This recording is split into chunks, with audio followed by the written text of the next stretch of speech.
இன்றைக்கி ஒரு யூஸ்ஃபுல்லான வீடியோ. நைட்டு ஒரு 9 மணிக்கு ஒரு ரெஸ்க்யூ கால். எங்கள் வீட்டுக்கு வெளியே ஒரு பாம்பு இருக்கிறதா சொல்லி கூப்பிட்டுருந்தாங்க. அங்கே போய் பார்த்தா அது ஒரு ரெட் சான்போ, அதாவது மண்ணுளி பாம்பு.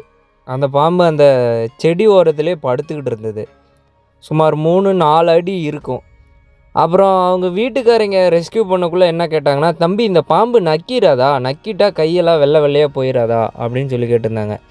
அம்மா, இந்த பாம்பு நக்கவோ கடிக்கவோ செய்யாது. இந்த பாம்பு ரொம்ப சாதுவான பாம்புன்னு சொல்லிட்டு அந்த பாம்பை ரெஸ்க்யூ பண்ணிட்டோம். இந்த மாதிரி பாம்புகள் கோடிக்கணக்கில் போகும் அப்படின்னு சொல்லி நிறைய பேர் சொல்லுவாங்க.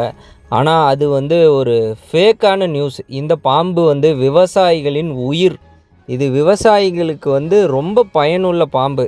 இந்த பாம்பு ஒரு விவசாய நிலத்தில் இருந்தால் அங்கே சுற்றி இருக்கிற எல்லா காடுகளுக்கும் யூஸ்ஃபுல்லான பாம்பு. இந்த பாம்பு பூனே, இந்தியா, பாகிஸ்தான் இந்த 3 நாட்டில் மட்டும்தான் அரிதாக கிடைக்கக்கூடிய பாம்பு. அப்புறம் அந்த பாம்பை நாங்கள் பத்திரமா ரெஸ்க்யூ பண்ணிட்டோம். இந்த மாதிரி பாம்புகளை வச்சு விளையாடாதீங்க. இந்த பாம்புனால் பல கோடி வருதுன்னு சொல்லி ஃபேக்காக சொல்லுவாங்க. அந்த மாதிரி எதுவும் பண்ண வேணாம்.